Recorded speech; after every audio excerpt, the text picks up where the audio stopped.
flew from the whale's blowhole like a supersonic jet.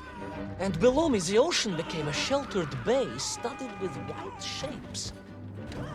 You will be amazed as my epic journey unfolds. For here, it was about to take a most unexpected turn. And it happened like this.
It was a beautiful but deadly wasteland.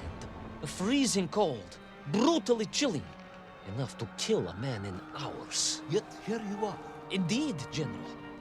An impoverished childhood playing in the streets of Omsk during those bitter winters had made me hardy. I thought you said you grew up in Altai. Ah, General, the life of a poor toy maker's family. We had to move from place to place just to find work.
Sannikov left, eh?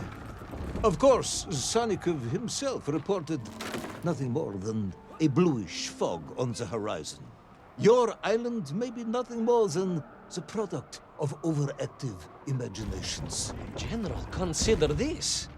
Imagine taking a simple peasant, a pig shepherd, for example, and telling him one day humans would fly around the earth beyond the sky. He would say you were stark raving mad, Saldaphone, a ridiculous Kazyol Baradati, a buffoon stuffed into a military uniform, a pridurak, a chuchela tuparile. This peasant of yours had better watch his mouth if he doesn't want to spend his holidays in Solovyetsky. Perhaps you should return to your story.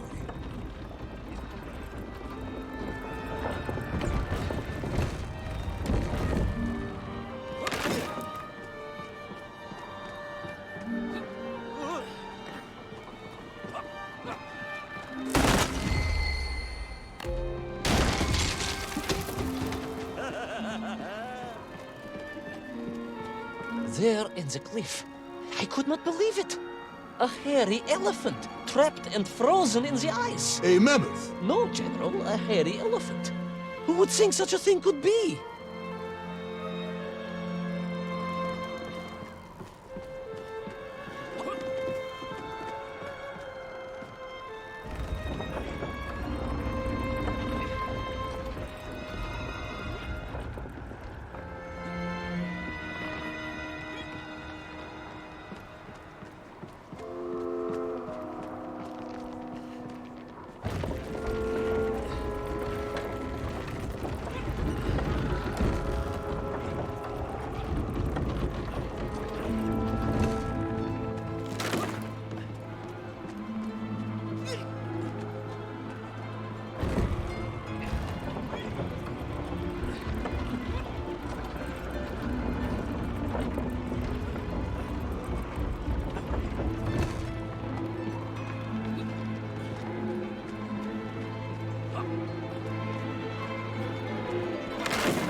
Trudged onwards through the blizzard, one foot grimly in front of the other, blinded by the snow, my nose becoming quite blue, my thoughts of home crushed under the weight of the plummeting temperature. I am bored, Ivan Ivanovich, and sick to my teeth of listening to this rubbish.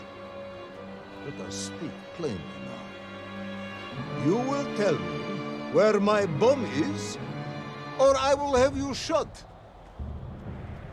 I am just getting to that, General. Shot! Comrade Primal!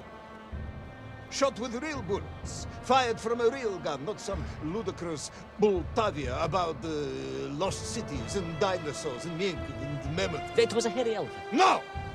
I will not tolerate any more! Where is the bomb, Ivan Ivanovich? Where is little Orpheus? It was right there. What? It was there. At least I realized it must be. Where? There? On Sannikov land? Yes, General. Because as the storm began to clear, I realized with a strange excitement and trepidation that I was not alone on Sannikov land.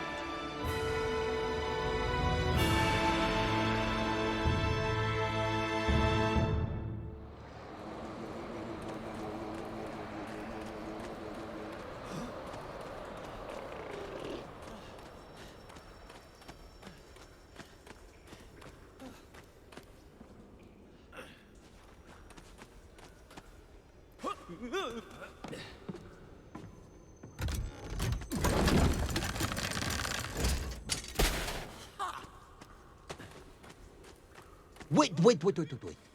Go back. You say these lifeboats came from Zarya? A Russian ship? Zarya returned home, but not with all of her crew. And here were the missing lifeboats, trapped in the ice for all of these years. And it could only mean one thing. That you are continuing to hang lapsha on my ears.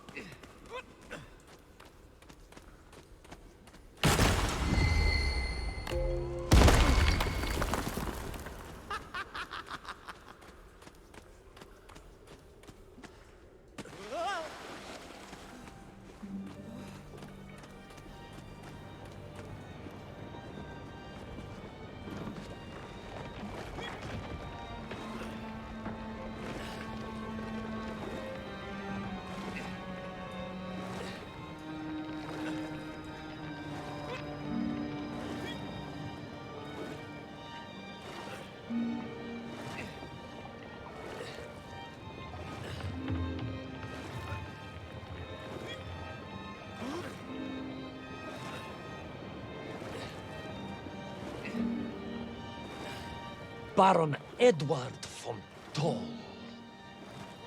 Of course, I remember reading about his tragic expedition at school. We were taught he had died a hero's death out on the icy wastes, searching for Sannicof land. Yet what if, in doing so, he had sailed accidentally into the interior, deep below the crust of the world? A fellow citizen of the surface. I had to try and find him.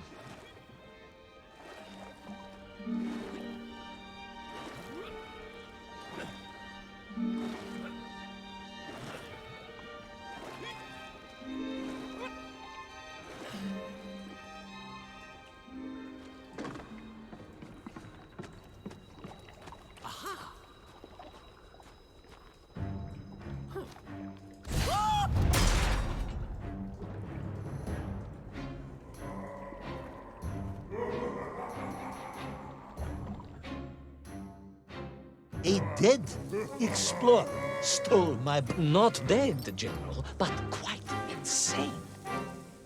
Perhaps it was the loss of the arm or the leg, or the long years in isolation. But Toll was clearly mad. You should have got along perfectly then. How I wish we had. But no, General. Whatever Toll's intention with little Orpheus was, I had no time to consider it. I was in mortal peril once more.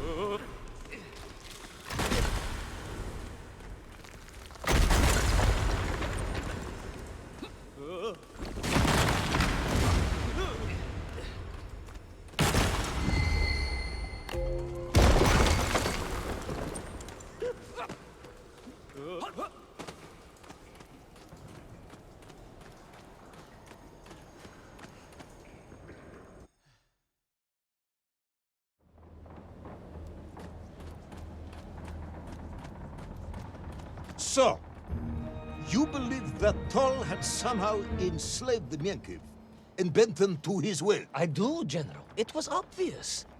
Why else would they serve him? And how else could they be so different from their freed comrades? These odd helmets they wore, it was the science of our times. No doubt about it. Although fused with some strange crystal technology I could not recognize. To be honest with you, it didn't seem appropriate to stop and ask them.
This stone. You say he was an explorer. Yes, General, he was. He vanished some 60 years ago. I remember the story well. And you say he stole little Orpheus. To get home, General, to get home.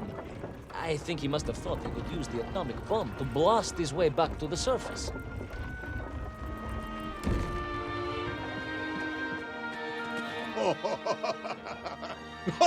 Brilliant, Ivan Ivanovich!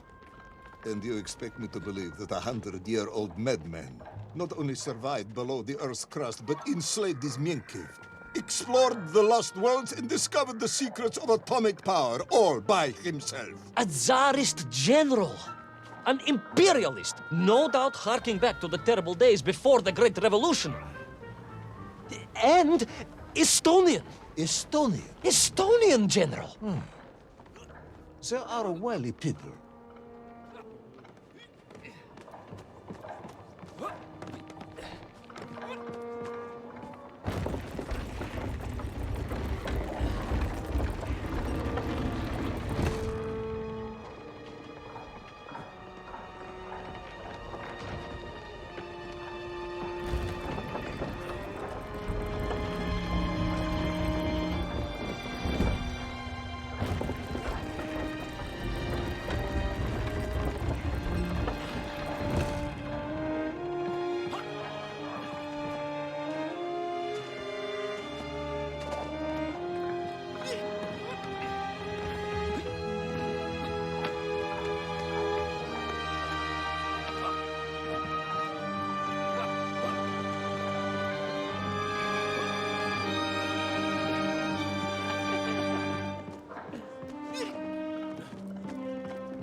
The slave mines stretched away into the distance. And I sometimes wondered if I would ever find my way out. But I never gave up, General. Of course you didn't. You are a hero, Ivan Ivanovich. No, General. No. I am no hero. I am a simple toy maker's son from Tomsk. Omsk. General? Omsk. You said Tomsk. I said Omsk. You said Tomsk. General, I think I am well aware of the city of my birth. Perhaps all the moving around as a child confused you.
On we flew across the deserted, frozen plateau. I was single-minded in my pursuit, dogged in my determination.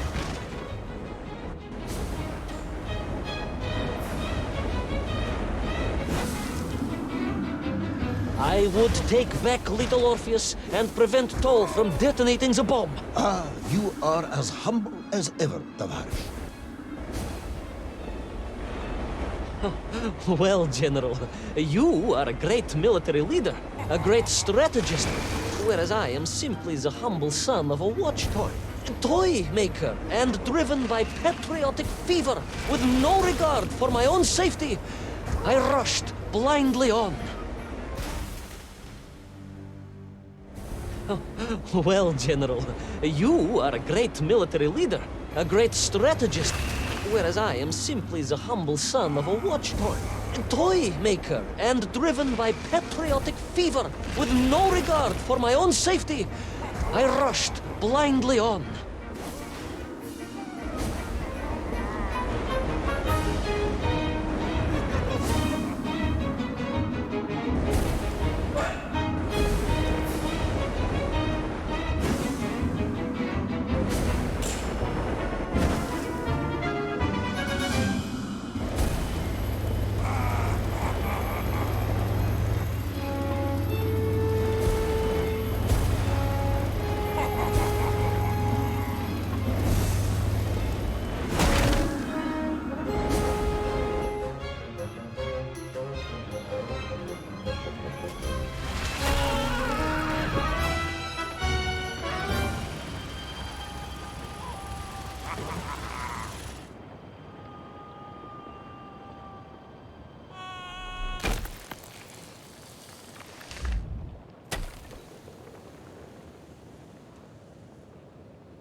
Will our courageous yet unfortunate hero drown in the depths of an inhospitable frozen sea?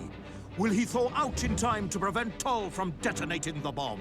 Will the general holiday in Omsk next year? Or Tomsk? Or perhaps both? What exactly is the difference between a mammoth and a hairy elephant? All of these questions and more should almost certainly be answered in the next exciting episode of Little Orpheus!